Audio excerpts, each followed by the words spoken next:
Karen, Yes. you ever tried talking to a tree? Actually, yes. Well, I mean, not like hug it and hope it vibes back kind of talking. I mean, really connecting with its soul.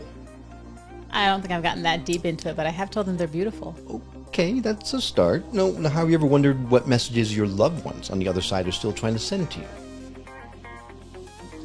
Well, yeah, but what does that have to do with trees? Well, I'm getting there. Wildest of all. They're saying, leave, leave.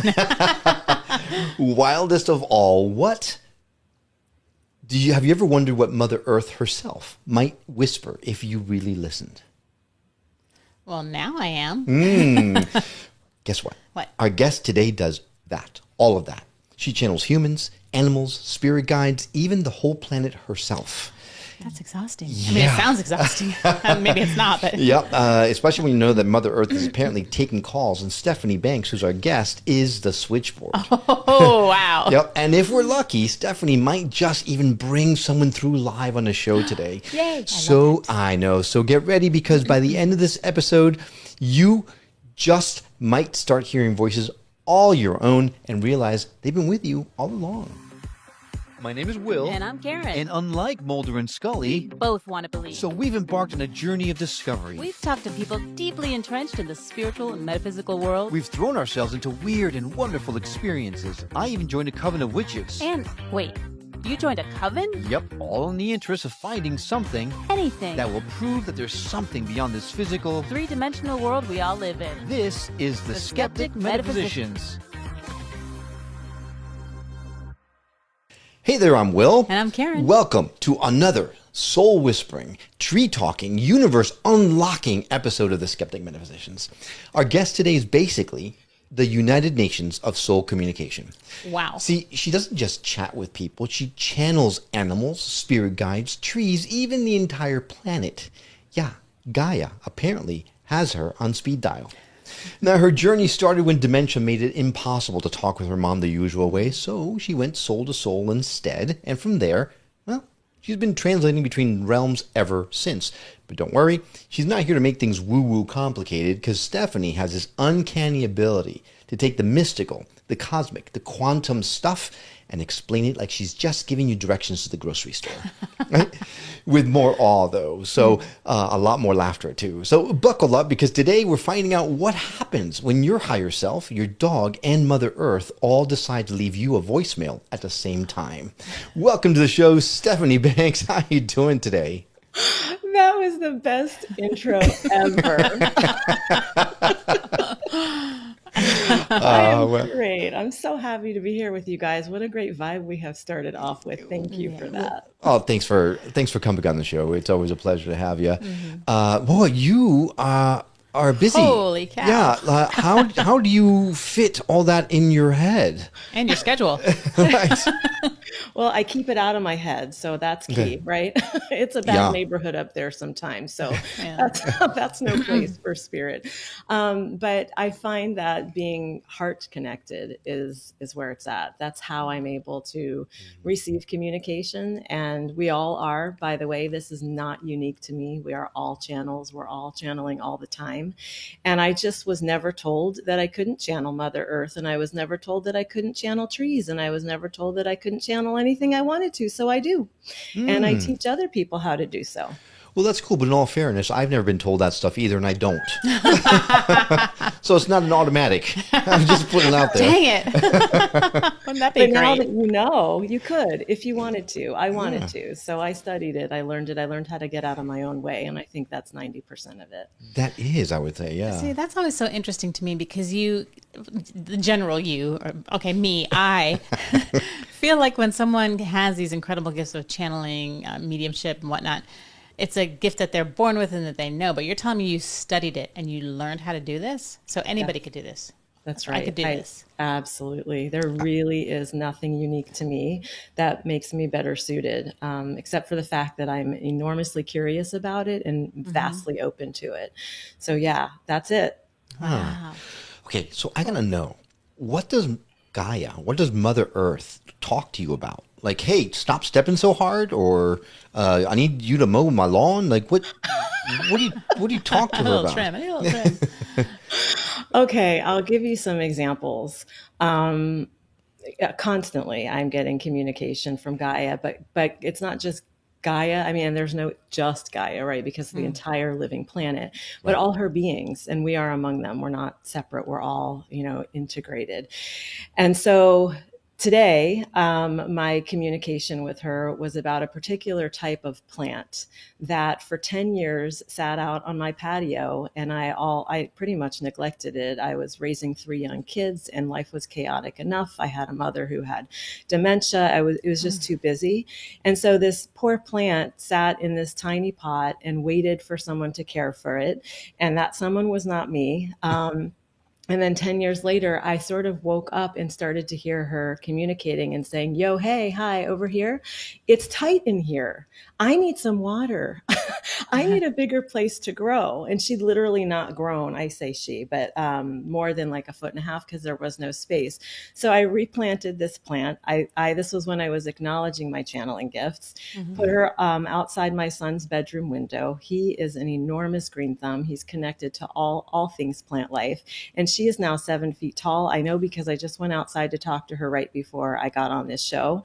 And it's just a beautiful exchange and experience. And in that whole process, I learned more about myself, that I'm a plant empath. I can feel what plants are sensing. I could feel her parchedness, her confinement, her desperation for someone to pay attention and give her a little bit more earth in which to grow. So that's just an example. Another example is when my mother passed 11 years ago, a male cardinal, started coming to my other son's bedroom window every single day. And a cardinal was my mother's favorite bird. She was just in awe of birds. And the bird still, to this day, still comes to the window, stares at me, pecks at it, makes my dogs absolutely loony. But we have these conversations. And I know that this connection is a direct conduit to my mom because I feel it in my bones. And this bird, I just pray it follows me when I move because I want to continue this relationship and I'd like it to, to join me at my next home. But this is not unique to me. We all can have this connection with nature. This is the connection with Gaia. And when I channel Gaia, sometimes it's with specific questions. How can I be a better servant to you? How can I be more conscious about my choices and my awareness of you? How can I teach and lead better so that we are coming back into balance with her? Because that will bring humans into harmony. And isn't that what all of humanity needs right now? Oh boy, isn't it ever. Yeah. And that's a task. Oh my God. Yeah. Go ahead. So I was going to say that you want the bird to move with you, but I mean, if there was a way to talk to the bird and tell it to move with you, you could just say, hey. I have been. Oh, okay, go. Yeah. I don't know if it will choose to, but I've given it my address. So I've got one if you... I got one too. Okay, we'll go. How do you find, I guess the space isn't the right word, but there's all of this construction chaos and noise around us all the time. And every time you turn around, something else is being built or torn down or renovated or new roads being paved, and there's tractor trailers and everything everywhere. And it's so much. So how do you manage to make it through all of that to be able to connect with Gaia and with all the beings? Yeah. Well, she's not encumbered by the noise. And so her vibrational field is clear, always clear.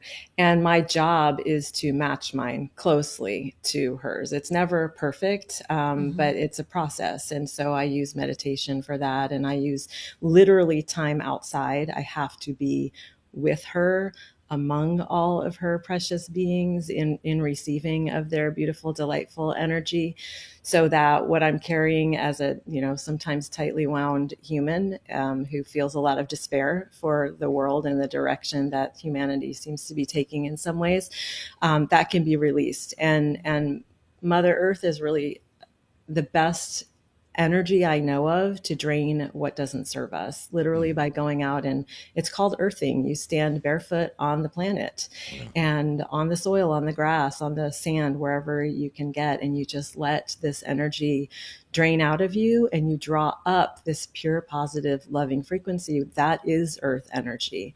That's universal love, and that's what earth energy is. Right. I would imagine that part of the things that Gaia is telling you is, hey, how about a little bit less asphalt? How about let me breathe a little more, right? Yeah. Yeah. Some of the messages that oftentimes the messages that come through bring me to tears. Like I am feeling I'm feeling her despair. She does feel despair. She does feel harm. She does feel all the things that you would expect when when your children are consistently destroying the life that you are nurturing and supporting. And yet she continues to serve with the greatest of love and generosity and non-judgment. So it's a place to, when I do channel Pachamama, I really try to do my part to stay as open as I can, and also not be leveled by, my own human aspect of emotionality with this, because I'm an earth warrior. I am here in service to the trees and to the animals and to all the species that are going extinct every moment. And I feel very, very deeply. So yeah, she wants less asphalt to be sure. Yeah. She really wants us, her children, to come back to ourselves, to come home, right, and to listen for what is true. And that is our interconnectedness. Mm. It feels like we have such a surface life these days. Everything's about what looks and what other people think and what's right here instead of what's really on the inside. Right. Yeah. Have you ever? I'm assuming at the very beginning you probably questioned whether am I really hearing this or am I making it up? What brought you across the threshold to truly? Because I don't feel any doubt from you at all. Like you are 100%. There.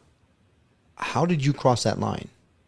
Well, I realized that we're all making this up all the time. Oh. And that is very freeing when you realize that. And the reason that's so important is because for some reason, the culture would tell us that if we're making it up, it's not real. Somehow the imagination is not real. Right. And yet, if you look behind me at anything on my shelves or anything in my home or anything in yours, first it was imagined, because before it came into form, right? So that's not real. That's as real as it gets. So I do like to tell people that if you are afraid that you're making this up, you are. I am. You are. All the time. This is the beauty of being human. This is human creativity. This is where we get to really be expansive. So celebrate that. I would not be able to channel if I wasn't in the imagination. I wouldn't be able to see the imagery. I wouldn't be able to have access to the language. I wouldn't have the alignment if I was not in the place of third eye space, imagination, right hemispheric receptivity, and spiritual connection. All those places, that's what allows channeling. So yeah, we're making it up. Let's stop pretending that's a problem.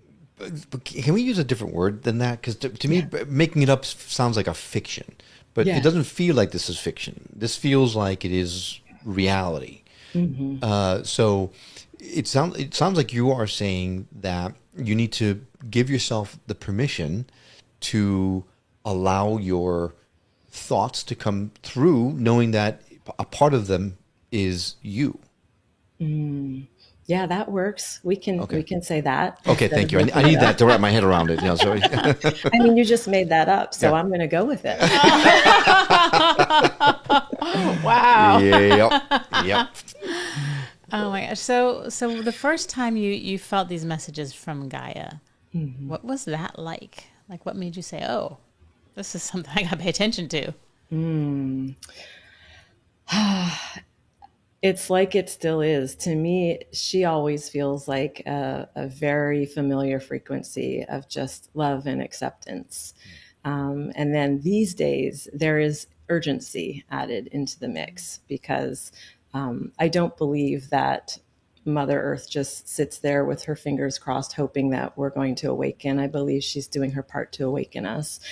And so when I channel Gaia, I feel surrounded by peace and love. I feel a warmth. I feel a divinity of the beyond. I feel a colorfulness to it, because imagine this is the planet that supports all life for all time. And the communication over the years that I've been channeling her has just increased and improved in its clarity as I get better and more clear as a channel, as I move more of my own biases and judgments out of the way. And it's here for all of us. It starts very simply. Every message that she gives when I'm channeling for a group who wants to hear from her brings us back to the basics.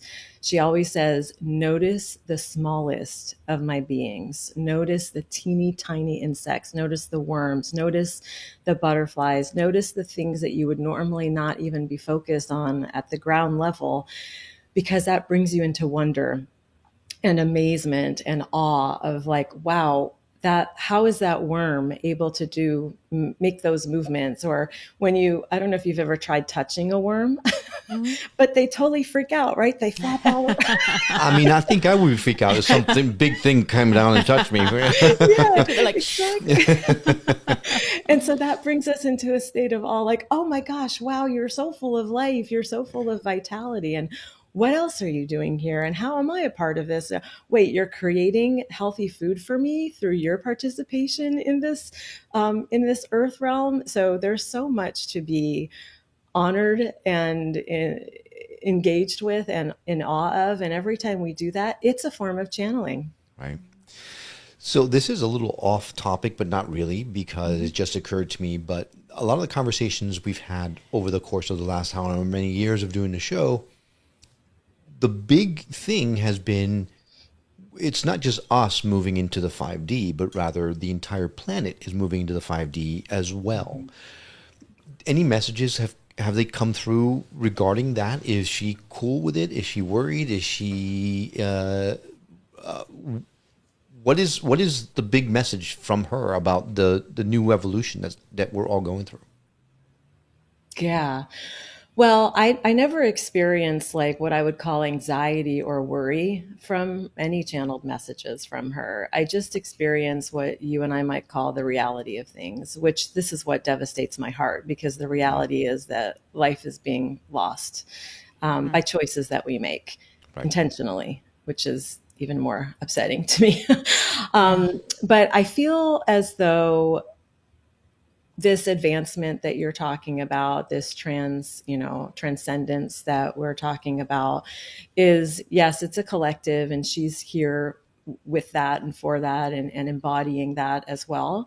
And she, in my channeling of her, while that's happening, we are also charged with caring for all life right now. And sometimes there can be a bit of a bypass in saying, well, this is just part of our ascendance, and so we're going to focus there, but actually to the negligence of what life needs from us and is calling forward from us. So it's a balance, really. I think it's not one way or another way. It's how can we remain connected to one another and to all the life forms and to all humans in all areas of the world, while also recognizing that, yes, we are in an expansion and we are transcending, and that's an individual and a collective pursuit as well. Right. So I guess this would be like a personal Gaia question, because, she's this planet with, all this life on it that obviously, yes, it's interconnected, but like, I wonder, you're going to think I'm crazy. So like all the planets in the solar system, I'm thinking that they would kind of be similar.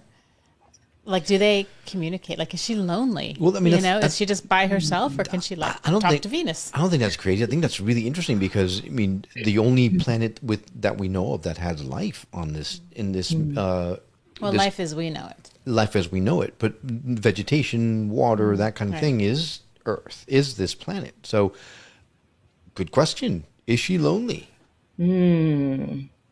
really good question. I have not ever sensed that from her. While she keeps calling us home to our own true nature and our connection with her, I don't get that it's from a place of her loneliness. I get that she is reflecting back to us our loneliness. That is the result of our separation from her. Dang. I know. I just got goosebumps. Oh.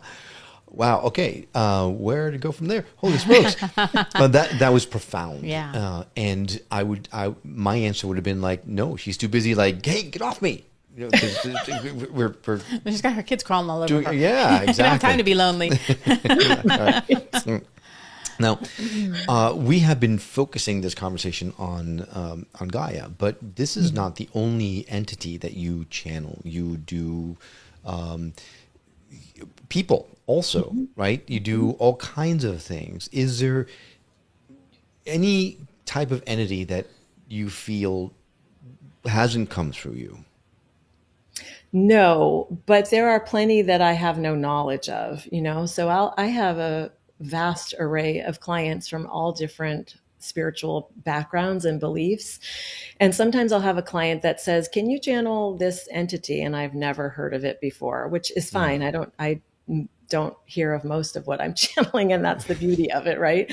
I get to not be biased when I have no knowledge of it. But we've really traversed some interesting energies and entities through that. But I have to say that my greatest joy in my particular flavor of channeling work is channeling the souls that are here on the planet now. Because what I find is that for, let's say, parents, for example, which you guys can relate to, and I certainly can relate to too, as soon as I learned to channel the souls of my kids, game changer. Oh. Total game changer. I understood. Yeah. Just imagine if you could tap in without bias and judgment and ask their souls, what do you need from me? How am I showing up in service to you? How am I getting in your way? What are we here to do together? How can I support? Or what can I ask of their souls to honor in our, dynamic here? Right. So it has allowed me to have such a close and nourishing relationship with my kids. And of course, each of their souls has a totally different feel. But we're on that level, we're clear. I think if I were to do that, our daughter would think it's unfair. Because you think you're eavesdropping. I would be, because I'd be asking, did Sienna actually take that last cookie, or did she really did not? I doubt it. I think you'd go a little deeper than that strictly three-dimensional question. Yeah, eventually I get deep, but right now I want to know about that cookie, man. But so you have channeled entities like extraterrestrials and angelic beings and other stuff. Have you ever channeled anything that left you fearful? No. Yay! But let me tell you why. There's a reason.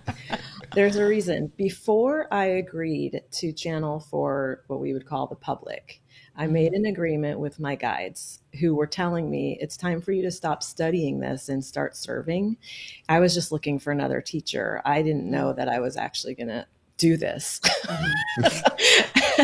And I told, when I got that message clearly that's time to serve, I said, if that's true and you feel that I'm ready, then I need for everybody that comes to experience my channeling work to be a close vibrational match or higher than the one I carry.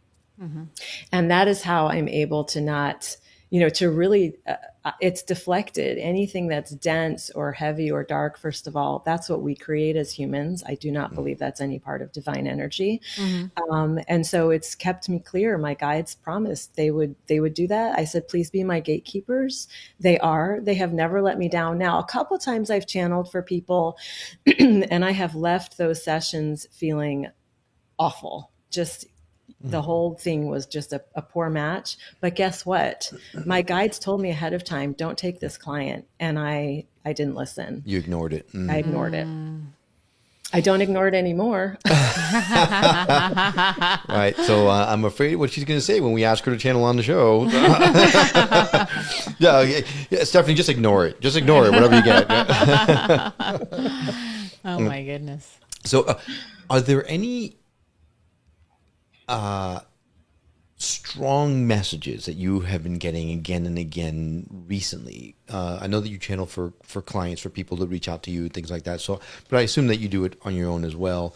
Mm-hmm. Are you getting messages that are pertinent, that are coming through so often that you pay attention to and you want to share that with us? Yeah, I think the thing that I struggle most with personally is overindulging in the world events, under the guise of educating myself, that's true too. Right. But there is this imbalance that I find almost daily for me where I can, there's a point at which it becomes too much. And my guides are working with me constantly to tap me just beforehand or to tell me, this is a day off or this is a week off. There will be no stories, like global stories for you. Steer clear, stay clear so you can be clear in service to others. So that is what I'm getting pretty consistently. I know it's not just for me. It's for those of us who are awake to the global events and who are deeply distressed and disturbed by them and are wondering what kind of effect we could have, because the narrative is that we can't, right? That one person doesn't make a difference, that's a bunch of nonsense. But that is what's in the field. There's a lot of intensity in the field and fear in the field and violent behaviors in the field and all of that. So the thing I'm getting now in these times is be very aware, awake, and mindful of where my attention goes and for how much time, and reclaim all these scattered pieces of my energy and myself on a regular basis so that I can be an integrated and clear voice for those who are looking for clarity. Oh, that's great. Yeah. I get that message myself and I'm on a channel. You are a channel. You just haven't made that up yet. I keep forgetting. I keep forgetting. Dang it. Oh my gosh. So can you go into channel someone's soul or higher self without them? Well, I guess if you channeled your children, did you have to ask them first, or can you just go in there? Yeah, I always ask. A soul never comes through if it doesn't want to. But do you ask the soul or do you ask the kid? I ask the soul, who's going to trust the kid? There you go. There you go. Okay. Because I was thinking. Now I'm on board. You can do some work. Yeah. I need to talk later. No. It's funny because you said earlier that your daughter might think you're being intrusive, right? If you were to channel her. But here's the thing about channeling from the soul level. It's only love. There is nothing that is negatively revealing or negatively impactful when you're channeling from fifth dimensional consciousness, which is only the consciousness that I'm attuning to when I channel. That's unity consciousness. That's the highest divine, loving energy. So the soul is going to come through and only transmit that which comes from the greatest loving place. There's not going to be anything that is heavy or problematic. Again, we create that as our human behavior here. So it's only love, and it's where the messages make me laugh all the time, and souls have great senses of humor, and your daughter's does too. And so it's just a really beautiful, it's a very intentional dynamic to channel and to receive in this way. And occasionally, very, very rarely, a soul will not wish to come through. And I'm told that as I close my eyes to channel, I will hear them or someone on their behalf say, no, not for me right now, but I'm sending a guide on my behalf. So we still get the message that's needed, and we still get the insight and the guidance. But I'll just tell the client, this isn't actually going to be your grandmother. It's a soul on her behalf, though, or a spirit guide on her behalf that we'll hear from, and this one will be able to answer your question. Okay. So interesting. So a lot of channels that we've spoken to in the past sometimes don't know who is going to come through, but you specifically request different people, things to come through. Yeah. Have you ever been surprised? No, because it's always on request. You know, that's how I like to channel. That's how I teach people to channel. I don't like to be surprised. Yeah, not in that realm. Right. No, so I really will. I always ask my clients, you know, who would you like to tune into, or what question is sitting on your heart that you would like higher level guidance around? Because we know we know what we want to hear, what we need to hear, or what we're ready to ask about. And then as they're talking, I am listening beyond and behind their words, and their guides are telling me, higher self, spirit guides, great Aunt Trudy, whatever it is. And then I can tell them, oh, well, this energy is here. Does that feel okay to you to tune into? And they'll Gotcha. tell me yes or no. Gotcha. Cool. Have you had, or can you share with us an example of just a very impactful session that you've had with someone, something that just blown their mind, and they're like, oh my gosh. Really, all of them. And this is not ego. It's the beauty of spirit, right? They're all mind expanding, mind blowing. They're all giving us a totally different perspective on a relationship that we thought we knew. So let me think to recent clients that maybe I saw today or yesterday. Okay, so a recent client asked about to hear from a sibling who was on the other side. And nothing that came through was new to her, which is the beauty of channeling accurately, I think, because that's how you know the resonance is there. So her sibling comes through and gave, minutes of transmission of information and insights and guidance and support and encouragement.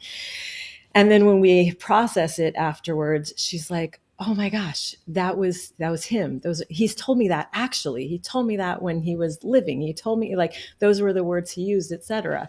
And then I get to just be in that, isn't that magical? Isn't that beautiful and powerful? Because just because he told her that in his lived life, that does not mean that she believed it then. How many times have you guys told each other something? And you're like, maybe, Right. But then we hear it in a different way or through, no, you always believe her? I mean, he should. No, actually, just the opposite. It's like, I don't know if I believe anything she says, but no, I'm just teasing. But, our personalities get in the way and our insecurities get in the way. But when it comes through someone who doesn't like me or anyone else who's bringing forward messages, and it lands differently, we're able to receive it finally, or maybe able to utilize it in a more impactful and functional way. So I think that's transformational. That I get, because I tell her things all the time, and she has to get it from her friend or her mother before she will actually hear Before it's it. transformational. Yes, for sure. So I get that. Yeah. All right. Yeah. Now, you say that anyone can do this, that everyone can do this, and that perhaps everyone is already doing it without them even realizing it. So how can anyone who's listening right now or watching this right now, they want to be more in tune with these messages. How do you suggest someone start down that path? We actually have to shut up. Oh, well, I'm out then. Very true. We do. We have to pause in silence, because you cannot receive when you are talking or when you're thinking or when you're, going those a mile a minute like this, that the culture has us running at. And that's the only place where the messages can come through. We have to be in a receptive state. So we have to slow down. And for different people, that means different things. Messages can also come through while we're sleeping. There's a shortcut here if you want to channel. And you feel you're too busy during the day, or you're not able to achieve that state of receptivity, or you're a bad meditator. By the way, I'm a terrible meditator. I keep showing up to it, and I guess that's the whole point. But people think, oh, if you're a clear channel, you probably meditate 7 hours a day. No. And when I do, it is one of the most frustrating experiences ever, because the mind ramps up and, there's distractions left and right. But you can start by when you are the most captive audience, which is when you're asleep.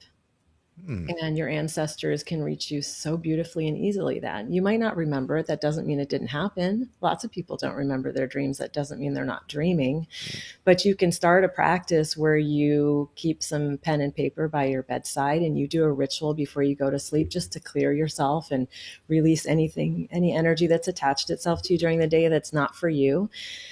And then you invite in, sometimes I will invite in my grandma Rose. She's so much fun to dance with in my dreams and to be in a playful realm with. So while we're on the astral plane, we can be with our ancestors and loved ones, with our higher self, with our spirit guides. You can ask for answers for specific questions. A client that I just had today told me that's what she does. She channels while she's asleep. She asks for specific guidance, and she sometimes wakes up in the middle of the night with that exact answer or the person's name that she's needing to connect with or a direction that she's meant to take. So there's lots of ways to do this. Right. But I want to go back to, and yes, dreams it's a great way for those of you who dream or remember their dreams anyway. But the most important thing that struck me when you were just talking there was about the slowing down. There's so much coming at us all day long, every day. Now we've got this wonderful invention that I wish we kind of never had, which just screams for our attention. I have been trying to be more mindful and be more present for a few days. Like I've been putting that intention out there, that I'm going to put my phone down and I'm going to be more present with my family, with my work, with whatever I'm doing. And yet I find myself catching myself on my phone. Oh, I just want to check what this email is. How can we get beyond that? I totally understand the shut up part of it. I wish I could shut up. I wish I could stop. And I am a meditator. I meditate every morning for not 10 minutes. I meditate for a lengthy amount of time, not an hour, but for me, very lengthy. But that's the only time that I feel I'm actually shutting up. Yeah. Where the rest of the time I can't put the damn phone down. So what tips can you give us to put the damn phone away, to start being more present, to feel in your shoes? Help me. Yeah. Okay. So I would say announce that that's what you're going to do, which you essentially just did to how many thousands of people? Many thousands, actually. Yes. Yeah. So if you take that a step further and announce it to the people who matter, the ones who are in your world, the ones who are observing your behaviors, your children, your spouse, your family members, and you say, this is important to me. I want to be taking regular breaks from my phone, and I'm committing from 5 o'clock to 5:30 or whatever it is to have it elsewhere. Then you have a whole host of support right there that's observing and watching you. And that's just called accountability. It's a simple thing, but it's very, very effective. Right. I don't know of a more effective way. We have to actually claim for ourselves, sometimes in the presence of others, the direction we're taking, so that we can, so that reverberates, so that we can rise to that. Yeah. And it's something else you said just hit me again too. It's really, it's almost like FOMO, right? The fear of missing out. Like my phone's in the other room, but what's happening on that phone when I'm not in the same room with it? And that's the most insane thing I can think of. And yet it's legitimately a problem for me. It's such an oxymoron kind of thing, because you're like, oh, you can reach people on social media, you can email and call and all this stuff and texting people and all this, and you're being social. Yet when you're in a room full of people and you're being social with your phone, you're not being social with any of the people that you're actually with, and the people that could care less. Yeah, I would even go so far as to say you're not really being social in reality, in real life. No, but I think you feel like, not you, but I think people feel like they are. Sure. They're interacting and they're posting whatever and liking things and being part of something, and it's you're pulling yourself out of something that you actually already are part of to try to fit into something else. Wow. Yeah. Yeah. And it's causing illness in our youth, and a detriment to their social skills, because this is their experience of social. So there's very good reasons to take breaks from it, and even better reasons not to judge yourself for how easily your brain goes back to this. It's an intentional addiction that we are all subjected to. That's very true. I'm not making anyone evil here. This is being fostered, though. Yeah, And no, that's evil. I'm making it evil. It is evil. Okay. If they made it specifically to addict us to these things, that's pretty evil. So I'm just going to put it out there. Okay.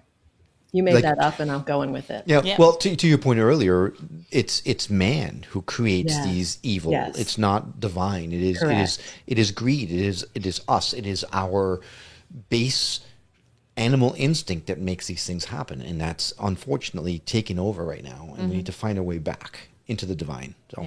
Yeah. I have one more suggestion for you. Oh, please, yes. Will. So, to this same goal of you taking breaks from your phone and letting your family know that's what you're going to do, when the break is over, you tell the people who are supporting you in this goal one thing that you got that you would not have if you'd been on your phone. Oh, that's a lot of pressure. No, that's great. No, you see how much better it is. You're like, this happened, or we had this conversation. And it doesn't. I'm not talking about profound things. You could say that was the best tooth flossing I've ever done in my life because I wasn't watching the news while or whatever. Yeah. So you bring it to the tiniest, the most mundane, and eventually those things become magical. No pressure for it to be something profound. This is the beauty of it. This is the reason why you're doing it, and you get to illuminate that with your family. Back in as the show was just getting started, there was a time when I was very present because I was in crisis. When I was in crisis, I was very present, and I would sit and just stare for hours. Not for hours. It would feel like for hours. I would have noticed that. I didn't need to do anything because I was I was sitting in myself. And since then, I was very present when Sienna would be playing that video game, or you and I would be sitting there talking, and that I loved that. That's actually, I would say, one of the things that pulled me out of crisis. And now we are a million miles a minute, and not in crisis, but I would say I'm more in crisis now than I was back then because of all the million miles a minute we're going to. But this was wonderful for me. Now, I would be remiss if I didn't at least say, hey, Stephanie, would you care to open the floor for someone to come through? Sure. Who do you want to hear from? I'm opening the floor to you, Karen. Oh, gosh. I don't know. What's the big thing right now? Do you want to talk about that at all? No, I'm saying. I don't know what you're talking about. Do you want like your spirit guides to come through and give you any advice or anything like that? Sure. I don't know who my spirit guides are. I would love to meet a spirit guide. How about that? Would that work? Oh, yeah. Anything you want to hear from is perfectly fine. Your daughter's here too, just so you know, but we don't have to channel her. Well, it's all good. We can do a spirit guide. There's no pressure. Everyone's here. So don't feel like you're going to be insulting any soul if you choose. But now I'm curious. You said I could pick. I know. Okay. You're right. All right. We can also do 2 messages. Depending on time. All good. Okay. Karen, if you check in with your heart for a moment, knowing that you can ask anything at all for your spirit guides to speak to, what might that be that you are seeking some clarity or insight around? Health. Okay. Beautiful. So let's channel your guides of health, your spirit guides of health. So I just get quiet, I close my eyes, and when I start to talk after a moment, it's just going to come from the perspective of these guides of yours.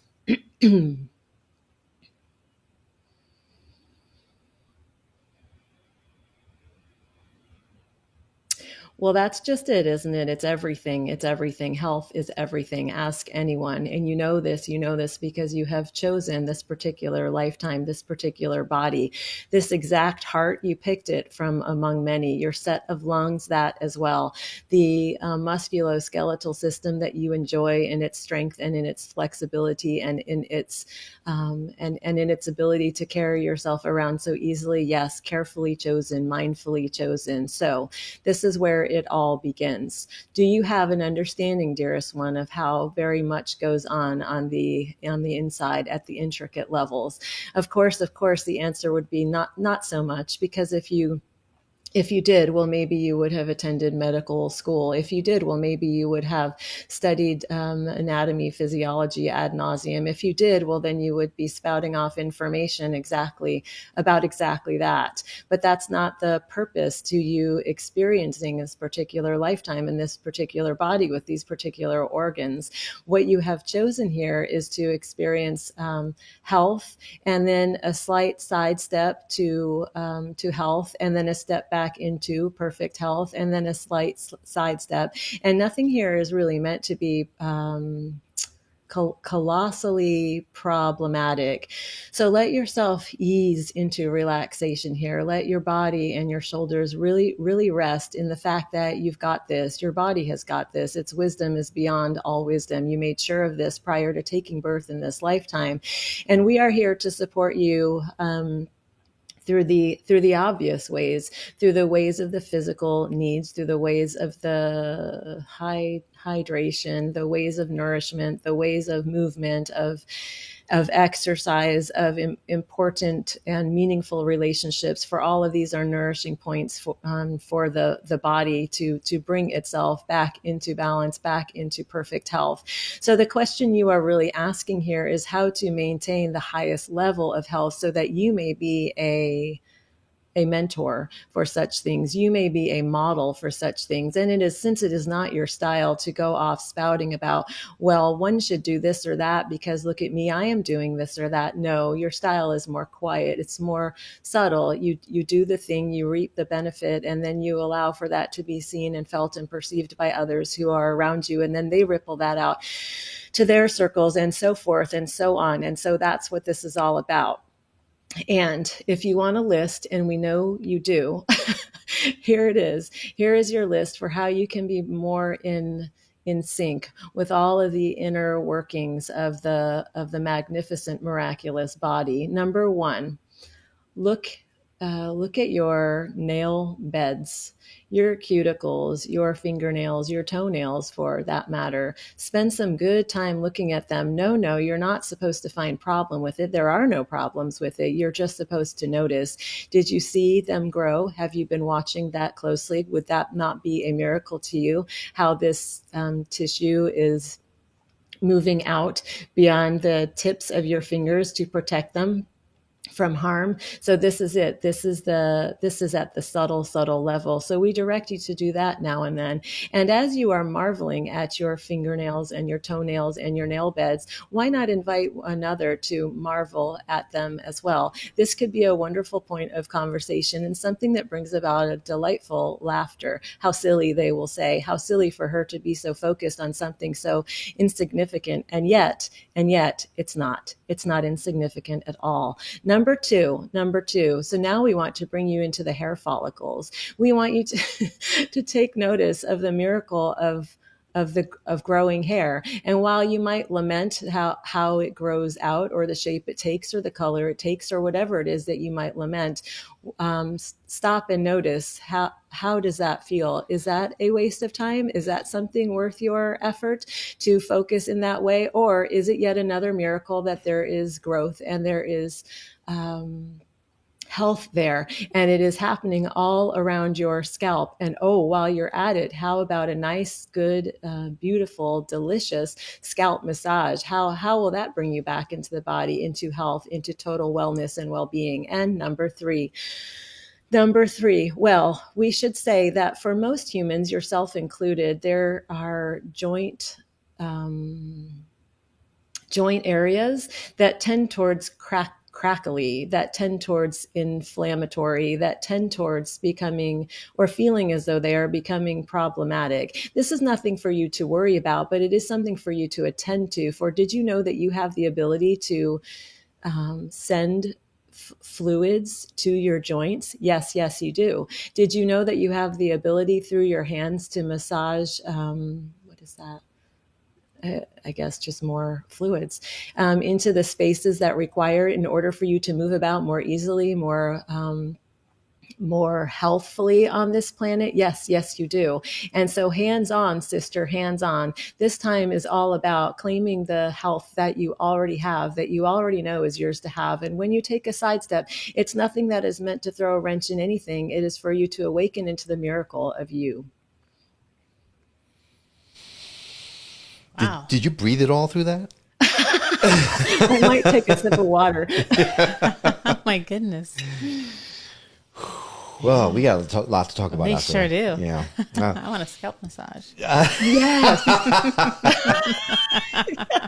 I might know a guy. Very cool. That was amazing. Did that feel good? It did. It Yeah. felt wonderful. Thank you. Thank you very much. Yeah. Well, you're welcome. so that was, I could see, like you open yourself up, like almost like you stepped out of the way and you just, whatever was coming through is like, you're not talking, just let whatever comes through. Is that kind of how it feels where it's not you there? You're just kind of opening the door and letting things go through? Yeah. Yeah, it's really delightful for me because I'm able to see all sorts of imagery. I wish there was a way to have a projector so I could show it to the people I'm channeling to. But I mean, there might be a way. And so I'm going to change that. I don't want that. Yeah, that's a little dangerous. Yeah. Yeah. Cancel. Never mind. Delete. Be careful what we ask for. Yeah. But yes, it's really what I love about it is that as the messages are coming through, sometimes just a split second before the words become words out of my mouth, I know what's happening or where it's going. And so sometimes I'll start to smile or I'll start to laugh because I can see what's being illuminated. Right. It's beautiful. And to channel your soul and to your guides, your guides of health, and to see that you as a soul chose a really robust lifetime of being in body. Yay. I'm so happy for you, because that's not the case for every soul. Yeah. There are some who choose a lifetime of physical maladies, we might say, because there's growth and expansion there too. But that's not what yours did. And so it's just kind of fun to get a feel for, okay, this is the type of journey. So anything that I might feel that's outside of the realm of what I would call health is purely for experience of that. Oh, and then I come back to center, health. And then, and there's this over here. Oh, fascinating. And then I come back to center. Cool. All right. Wow.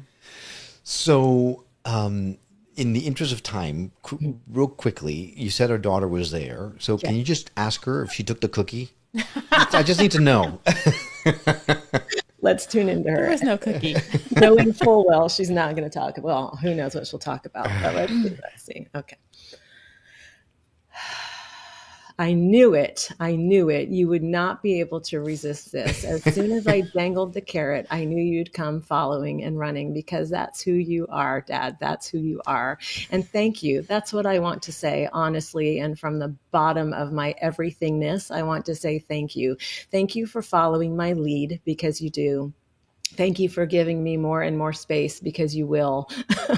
Thank you for honoring the bigness of what I will be doing because I'm not so clear on what that looks like just yet. And I may not be for another 5 years, but just watch in that time frame what becomes crystal clear. Watch what comes into focus because I have no problem sharing it with you as I am made aware of it and privy to it. And so in the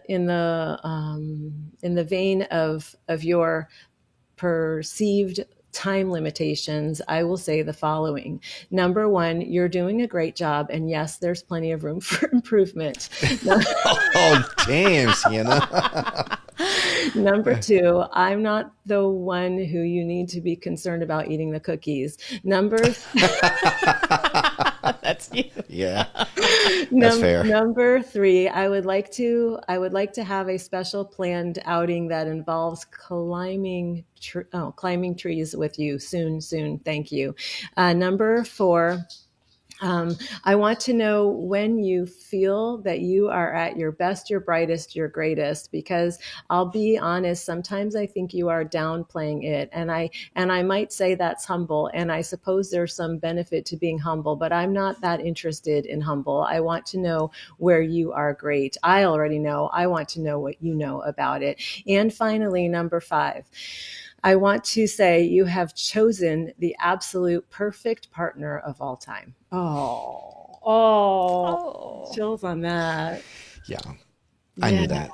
I just got me all teary. Well, that was very cool, but yeah, I disagree. She definitely is who I need to worry about the cookie. I mean, no, it's you. That was very cool. It almost felt like, to me, like Sienna's energy. Yeah. Right? It felt like... You could totally see her saying all of that stuff. Completely. So, wow. Very, very cool. So, how do you help people when someone reaches out to you and say, Stephanie, I want to connect? Mm-hmm. Where should they go? But then what's the process? Yeah, well, so my sessions are on Zoom, and they can schedule through my website, soulinsight.com. Beware, because there actually is another Stephanie Banks who's an intuitive channel, not lying. Oh, no. Wow. Oh, boy. So go to Soul Insight if you're curious about my work. She's lovely as well. We just channel very differently. And a lot of times my sessions are, relationally oriented. So there's, like your daughter said, there's always room for improvement, right? Yeah, which I took offense over, by the way. Why are you looking at me? Yeah. I wonder where that came from. Uh-huh. So, and this is where, relationships are where we do our greatest growth. And that's why they're so challenging. So people want to know, how can I be a better partner, a better supervisor, a better CEO? Like I channel for CEOs, and sometimes they'll have me channel people that they're considering hiring, or sometimes it will be all oriented around their family members. And how can I be a better parent, et cetera. So, but there's endless application to this work. And so you can ask anything. There are no bad questions. We have so many wonderings, and there's so much we don't know until we hear it channeled, and then we remember that we knew it all along. Right. That's awesome. That is fantastic. All right. Well, is there anything else you want to make sure that we talk about before we say goodbye this time around? No, I just want to thank the two of you and honor the courage that it took for you to channel here and allow this to come through. Thank you for that. Well, thank you. Thank you, because you were the one who channeled. We just sat and watched. No, it's an absolute pleasure. Thank you so much for coming on the show and for sharing your wisdom. And I will try to be better. Sienna, I will try. There's always room for improvement. So thanks so much, Stephanie. It was a pleasure meeting you. You too. Thank you guys so much for having me. Okay, well, that does it for this episode of the Skeptic Metaphysicians. Thanks for coming along on this journey beyond the veil. If you're enjoying the ride, don't forget to visit us at skepticmetaphysician.com to dive even deeper into the world of metaphysics and spiritual awakenings.